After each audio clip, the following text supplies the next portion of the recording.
कैसा अजीबोगरीब इत्तेफाक है। इस्राएली प्रधानमंत्री बेंजामिन नेतन्याहू अमेरिका पहुंचते हैं और ईरान अमेरिका के जॉर्डेनियन बेस पर हमला कर देता है।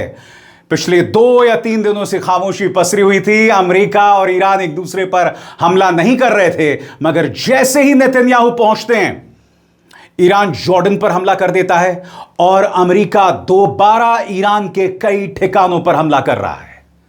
और ट्रंप और नेतन्याहू क्या संदेश दे रहे हैं वॉशिंगटन से कि हम ईरान के पिकैक्स माउंटेन, यानी वो पहाड़ी जिसमें उसके परमाणु ऊर्जा या परमाणु भंडार है, उस पर हमला करेंगे। इसका मतलब यह दोस्तों कि नेतन्याहू के पहुंचते ही मामला पूरी तरह से भड़क गया है। आज ईरान और अमेरिका के बीच में नए सिरे से जो तनाव पसर रहा है, उस पर मैं आपके सामने पूरी जानकारी लेकर आया हूं। आईआरजीसी ने जॉर्डन के किस किस इलाके में हमला किया, मगर उससे पहले मैं आपके सामने तस्वीरों के जरिए बताना चाहता हूं कि पिछले 12 घंटे में क्या हुआ जब आप सो रहे थे। सबसे पहले अल जजीरा की यह ब्रेकिंग न्यूज सामने आती है। Breaking, US military says Iran launched multiple ballistic missiles in attempted surprise attack on US forces based in the Middle East। यानी कि ईरान ने औचक सरप्राइज अटैक कर दिए हैं मिडल ईस्ट में अमेरिका के सभी बेसिस पर। मगर कहीं ना कहीं इस हमले को नेतन्याहू की अमेरिका यात्रा के साथ जोड़कर देखा जाना चाहिए। अब मैं आपको दिखाना चाहता हूं जब जॉर्डन पर हमला हुआ, उसका वीडियो आपके स्क्रीन पर।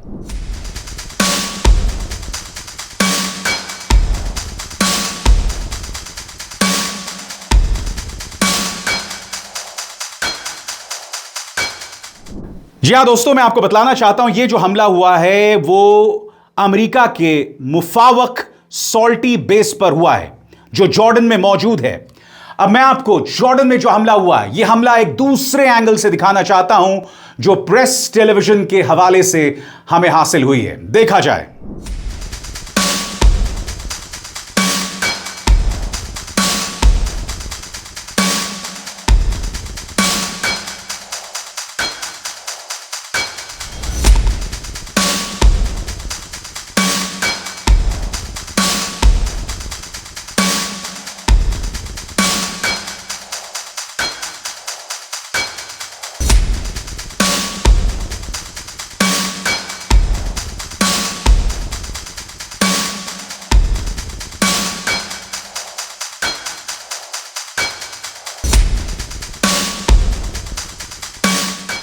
और बात वहां नहीं रुकती दोस्तों, अमेरिका भी जवाबी हमला कर रहा है। इनफैक्ट इस बार सऊदी अरब शामिल हो गया है। इराक के वासित सूबे में सऊदी अरब ने पीएमएफ पर हमला किया है, पॉपुलर मोबिलाइजेशन फोर्सेस। आखिर सऊदी अरब ने यहां क्यों हमला किया है, बस कुछ लम्हे बाद। मगर उससे पहले देखिए सऊदी अरब के इस हमले का video.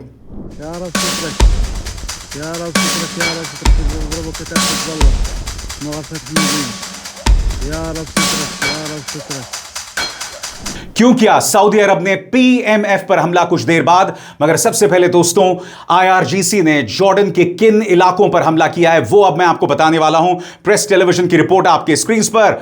IRGC hits USA base in Jordan with ballistic missiles, halts trespassing ships in the Strait of Hormuz। यानी कि ईरान कह रहा है कि स्ट्रेट ऑफ हॉर्मुज पर एक बार फिर कुछ जहाज कोड ऑफ कॉन्डक्ट का वायलेशन कर रहे हैं। आपके स्क्रीन पर ईरान के इस्लामिक रिवॉल्यूशनरी गार्ड कोर यानी आईआरजीसी ने जवाबी कार्रवाई करते हुए जॉर्डन में एक अमेरिकी एयरबेस पर बैलिस्टिक मिसाइल से हमला किया। इसके अलावा हॉर्मुज की खाड़ी में 3 जहाजों को भी रोक दिया गया जिन पर तय रास्ते का उल्लंघन का आरोप है। आईआरजीसी ने वेडनेसडे मॉर्निंग बयान में कहा, अमेरिकी सेना की अग्रेसिव कार्रवाई के जवाब में आईआरजीसी की एरोस्पेस फोर्स ने जॉर्डन में एक अमेरिकी एयरबेस और अमेरिकी सेना की सेंट्रल कमांड के मुख्यालय पर कई बैलिस्टिक मिसाइल्स दागी। आईआरजीसी आगे कहता है, जब तक ईरान के खिलाफ धमकियां जारी रहेंगी और अमेरिकी सेना हमारे इंटरेस्ट के खिलाफ गैर कानूनी और दुश्मनी वाली कार्रवाई करती रहेगी, तब तक हमारा जवाब जारी रहेगा। आईआरजीसी के मुताबिक अमेरिकी अधिकारियों की धमकियां और ईरान के इंटरेस्ट में गैर कानूनी दखल बंद होना चाहिए।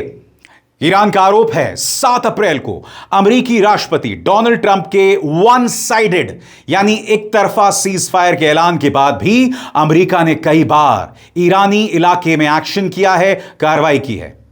ईरान का यह भी कहना है कि पिछले महीने पाकिस्तान की मीडिएशन में अमेरिका और ईरान के बीच एक समझौता हुआ था, जिसकी पहली शर्त सभी मोर्चों पर हमला रोकने की बात साफ तौर पर कही गई थी। इसके बावजूद ईरान के मुताबिक अमेरिकी कार्रवाई जारी है। इस अग्रीमेंट के तहत ईरान ने हॉर्मुज स्ट्रेट से जहाजों के सुरक्षित और कानूनी तरीके से गुजरने के लिए एक समुद्री रास्ता बनाया था। लेकिन ईरान का आरोप है कि अमेरिकी जहाजों को इस तय रास्ते के बजाय दूसरे रास्ते से निकालने और उन्हें सुरक्षा देने की कोशिशें कर रहा है, जिसे ईरान गैर कानूनी मानता है। ईरान साफ तौर पर कह रहा है कि अभी कुछ बारूदी सुरंगें हैं जो हमें हटानी हैं और इसमें हमें 1 महीना लगेगा। यही वजह है कि स्ट्रेट ऑफ हॉर्मुज में जहाज सिर्फ वहीं से गुजर सकते हैं जो ईरान तय करेगा। ऐसे में अमेरिका इस पूरे समझौते, इस मेमोरेंडम ऑफ अंडरस्टैंडिंग की इस शर्त को बार बार वायलेट क्यों कर रहा है? अब मैं आपको बताना चाहता हूं दोस्तों, CNN और अल जजीरा के हवाले से क्या खबरें आ रही हैं। इस वक्त की बड़ी ब्रेकिंग न्यूज आपके स्क्रीन पर आप देख सकते हैं। US Saudi forces attack Iran aligned groups in Iraq over drone strikes। उसी तरह से CNN कह रहा है US and Saudi forces conduct strikes on Iranian proxies in Iraq। आपके स्क्रीन पर 5 दिन की शांति के बाद ईरान ने जॉर्डन में अमेरिकी सेना पर मिसाइल दागी। अमेरिकी सेना का कहना है कि ईरान ने जॉर्डन में तैनात उनके सैनिकों पर एक साथ कई मिसाइलें दागी, जिन्हें अमेरिका ने सफलतापूर्वक यानी सक्सेसफुली हवा में ही रोक दिया। और अब एक जरूरी संदेश, सच के इस सफर में मेरा साथी बनिए, मेरा चैनल ज्वाइन कीजिए और इनमें से एक विकल्प, एक ऑप्शन चुनिए। शुक्रिया। और आपको समझना पड़ेगा दोस्तों, यह हमला क्यों हुआ है। यह हमला 2 कारणों से हुआ। सबसे पहले इस वक्त नेतन्याहू अमेरिका में, और आप देख सकते हैं व्हाइट हाउस में उनकी मुलाकात यहां पर अमेरिकी राष्ट्रपति डोनाल्ड ट्रंप से हुई है। और दूसरी वजह ट्रंप का एक बयान। कौन सा बयान? गौर फरमाएं। यह हमला राष्ट्रपति डोनाल्ड ट्रंप के उस बयान के करीब 1 दिन बाद हुआ है, जिसमें उन्होंने कहा था कि अमेरिका ने ईरान पर अपने हमले रोक दिए हैं। इसके अलावा अमेरिका और सऊदी अरब लगातार हमले कर रहा है, यानी कि इस बार हमला जो हो रहा है वो दोनों की कोऑर्डिनेशन से लगातार हो रहा है। मगर मैंने आपको यह भी तस्वीर दिखाई, ये इराक का वासित सूबा है और यहां पर सऊदी अरब जो है वो PMF पर हमले कर रहा है। आखिर क्यों सऊदी अरब पॉपुलर मोबिलाइजेशन फोर्सेस पर हमला कर रहा है? आप जानते हैं दोस्तों, इस मंच पर मैं आपको न सिर्फ ब्रेकिंग न्यूज पहुंचाता हूं, खबरें देता हूं, बल्कि खबर के पीछे की खबर क्या है वो भी बताता हूं, क्योंकि आपको अधिकार है, आपको ये राइट है, न सिर्फ आप खबर को जाने बल्कि खबर के पीछे की जो बारीकियां होती हैं, सेंसिटिविटीज होती हैं, वो भी आप समझें। गौर फरमाएं, सऊदी अरब ने आखिर वासित सूबे पर क्यों हमला किया?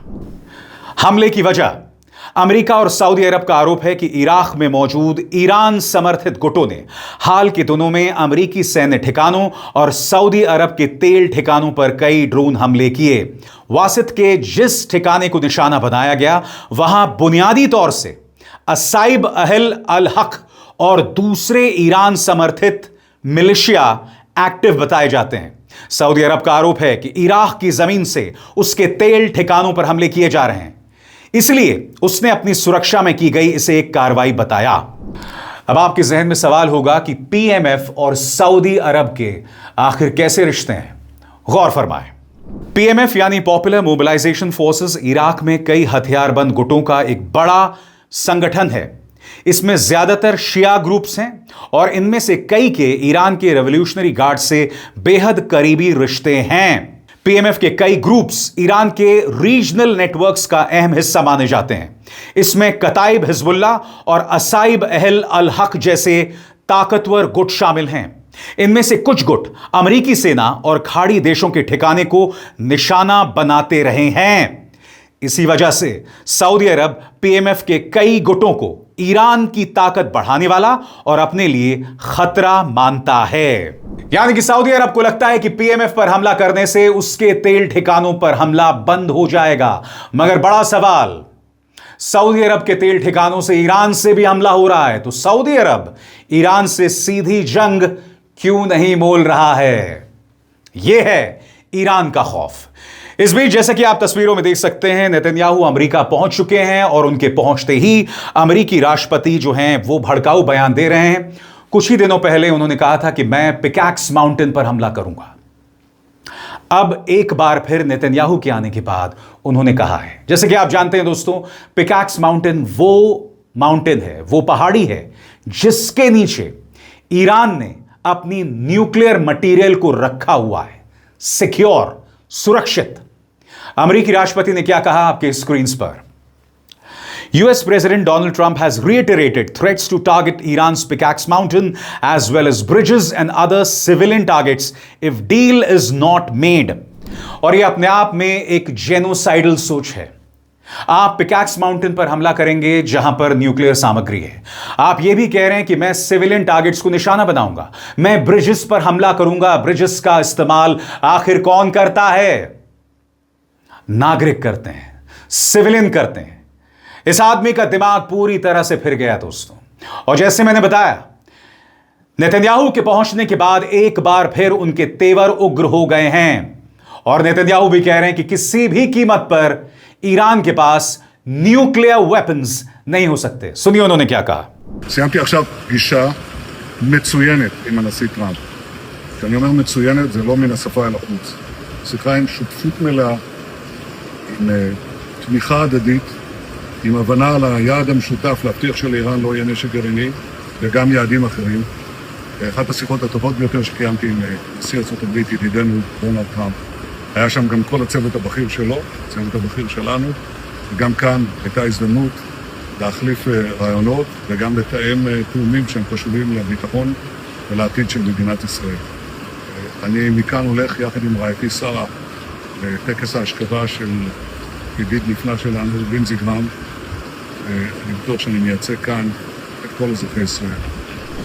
सबसे बड़ी बात दोस्तों, ये एक ऐसा वॉर है जो अमेरिका में बहुत अनपॉपुलर है। वहां की जनता नहीं चाहती कि ट्रंप ये युद्ध छेड़े। वहां की जनता ये उम्मीद कर रही थी कि ट्रंप ईरान को बातचीत की मेज पर लेकर आएंगे, मगर बातचीत की मेज पर लाने के बावजूद अमेरिका ने एक तरफा हमला कर दिया। जब मेमोरेंडम ऑफ अंडरस्टैंडिंग में साफ था कि हॉर्मूज से गुजरने वाले जहाज ईरान के तय किए गए रास्ते से ही गुजरेंगे, तो मेमोरेंडम ऑफ अंडरस्टैंडिंग के इस पहलू को वायलेट, उसका उल्लंघन क्यों किया जा रहा है? क्या वजह है? ये सवाल पूछे जाने बहुत जरूरी हैं और आप सब जानते हैं ट्रंप के इस एग्रेशन के पीछे सिर्फ दो वजह हैं। सबसे बड़ी वजह नेतन्याहू और दूसरी वजह मिड टर्म इलेक्शंस। ट्रंप को समझ नहीं आ रहा कि मैं क्या करूं, क्योंकि अगर मिड टर्म इलेक्शंस में वो हार गए तो उनकी अपनी पार्टी के अंदर उनके खिलाफ बगावत शुरू हो सकती है। जेडी वैंस जो कि उपराष्ट्रपति हैं, वो पार्टी के अंदर पॉपुलर होते जा रहे हैं। लोग उन्हें नफरत की निगाह से नहीं देखते हैं और यह ट्रंप के लिए खतरे की घंटी है। याद कीजिएगा, हाल ही में कांग्रेस में एक रूल पारित हुआ था जिसमें कहा गया था कि ट्रंप अब जब भी हमला करेंगे उन्हें कांग्रेस से इजाजत लेनी पड़ेगी। कई रिपब्लिकन्स ने इसका सपोर्ट किया था। ट्रंप के लिए यह भी खतरे की घंटी है। बहरहाल इस मंच पर मैं आप तक जानकारियां पहुंचाता रहूंगा, यह मेरा वादा है। अभिसार शर्मा को दीजिए इजाजत। नमस्कार।